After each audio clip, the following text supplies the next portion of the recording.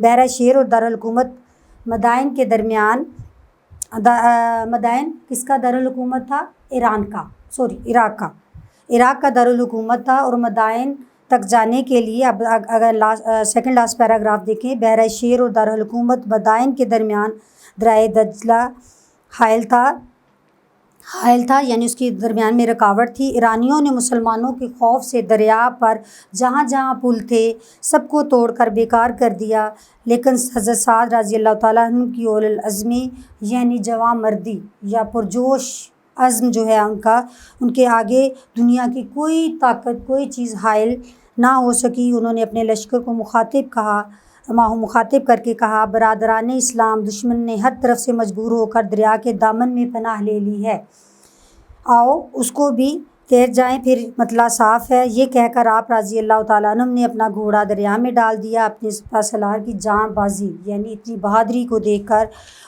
تمام فوج بھی جوش کے مارے انہوں نے گھوڑے ڈال دیے اور باہم باتیں کرتے ہوئے دوسرے کنارے پر جا پہنچے۔ ایرانی اس عجیب و غریب جوش و استقلال یعنی اس ولولے کو، اس جوش کو کا منظر دیکھ کر دیو آگے کہتے ہوئے بھاگ گئے، تاہم ان کا سپہ سالار تھوڑی سی فوج کے ساتھ جمع رہا، اور دریا سے نکلنے پر حضرت سعد رضی اللہ تعالیٰ عنہ کے لشکر کے مقابل آیا، لیکن مسلمانوں نے جلد ہی ان کو شکست دے دی اور مدائن پہنچ کر شاہی محلات پر قبضہ کر لیا۔ شاہ ایران گرد پہلے ہی بھاگ چکا تھا، البتہ تمام مال و اسباب موجود تھے جو دارالحکومت مدینہ منورہ روانہ کر دیا گیا۔ اب اس میں دیکھیں کہ یہ جو ٹھہرے اور بتائے ہیں مختصر سوالات جو ہیں، ہم لوگ جب آپ کو ایک پیراگراف کر رہے ہوتے ہیں، اس کی تشریح بتا رہے ہوتے ہیں، تو اس کے اندر یہ سوالات ہوتے ہیں، ان کے جوابات آپ نے دینا ہوتا ہے۔ فاتح ایران کا لقب کس کو ملا؟ حضرت سعد کو۔ اور کیوں ملا تھا؟ کیونکہ انہوں نے بہت کئی مہینوں کی کوشش کے بعد ایران کو فتح کیا، اور اس کے لیے بہت بڑی قربانی دی۔ وہ دریا میں کود گئے گھوڑوں کے ساتھ اس کو پار کرنے کے لیے۔ ایرانیوں نے اسلامی لشکر کو دیکھ کر کیا فرمایا تھا؟ ابھی یہ دیکھیں جو سیکنڈ لاسٹ اوپر والے پیراگراف میں پڑھا ہے کہ وہ اس کے جوش و استقلال کا منظر دیکھ کر بہت خوف زدہ گئے، اور انہوں نے کہا دیو آ گیا، مطلب جن بھوت جس طرح ہوتے ہیں کہ انہیں کوئی ڈر خوف نہیں، تو ان کو دیکھ کر یہ کہا، اور سب لوگ بھاگ گئے۔ صرف آگے دیکھیے گا کہ ان کی فوج کا ایک چھوٹے سے لشکر کے ساتھ جو سردار تھا فوجی لشکر کا، وہ اس لڑا، اور چھوٹی سی لڑائی کے بعد مسلمانوں کو کامیابی مل گئی۔ حضرت سعد رضی اللہ تعالیٰ عنہ نے مدینہ سے 10 میل کے فاصلے پر، اب آپ یعنی حضرت سعد رضی اللہ تعالیٰ بن ابی وقاص کا آخری وقت کا ذکر ہے کہ انہوں نے کہاں آخری ایام گزارے۔ حضرت سعد رضی اللہ تعالیٰ عنہ نے مدینہ سے 10 میل کے فاصلے پر مقام عقیق میں اپنا ایک گھر تعمیر کیا، جہاں آپ رضی اللہ تعالیٰ عنہ نے اپنی عمر کے کئی سال گوشہ نشینی ہوتا ہے اکیلے رہنا، گوشہ نشینی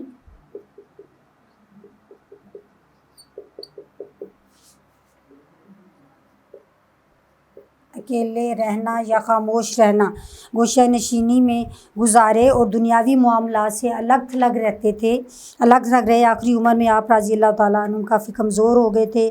آپ رضی اللہ تعالیٰ عنہ کی آنکھوں کی بصارت یعنی روشنی یا نظر آنا بھی جاتی رہی، یہاں تک کہ سن 55 ہجری میں آپ رضی اللہ تعالیٰ عنہ وفات پا گئے۔ آپ کو ان کی تاریخ وفات خاص یاد ہونی چاہیے کہ 55 ہجری میں آپ وفات پا گئے، کس جگہ پر؟ مقام عقیق پر، اور جو کہ مدینہ سے 10 میل کے فاصلے پر تھا۔ پاک بحریہ نے، اب پاکستان دیکھ لیں، پاک بحریہ نے ملکی وسائل سے جو اپنی پہلی آبدوز بنائی یا چلائی، اس کو صحابہ رسول صلی اللہ علیہ وسلم حضرت سعد بن ابی وقاص سے منسوب کر کے اس کا نام سعد رکھا۔ تاریخ اسلام حضرت سعد بن ابی وقاص جیسی عظیم شخصیات کے کارناموں سے بھری پڑی ہے، جن سے ہم سبق آموز ہو کر ہم بحیثیت فرد اور قوم دین و دنیا میں ترقی حاصل کر سکتے ہیں۔ یعنی ان کی مثال صرف کسی ایک قوم ملت کے لیے نہیں، بلکہ اس قوم و ملت کے ہر فرد اور ہر شخص اور ہر فوج کے لیے ہے جس پر عمل پیرا ہو کر ہم لوگ ترقی حاصل کر سکتے ہیں۔ امید کرتی ہوں آپ کو اس سبق کی ڈیٹیل پڑھنے کے بعد بہت اچھے سے سمجھ آ گئی ہوگی۔ الفاظ معنی آپ کے سامنے ہے، الفاظ معنی کو اچھے سے لکھیں، اس کی خود سے ایک دفعہ دوبارہ ریڈنگ کریں۔ اگر کوئی مسئلہ ہوتا ہے، اگر آپ کو کوئی بات سمجھ نہیں آتی تو برائے مہربانی کمنٹس سیکشن میں جا کر میرے سے سوال کر سکتے ہیں۔ انشاءاللہ نیکسٹ لیکچر میں ہم اس کی مشق کریں گے، سوالوں کے جوابات اور آگے جتنے بھی سوالات ہیں مشق کے اندر۔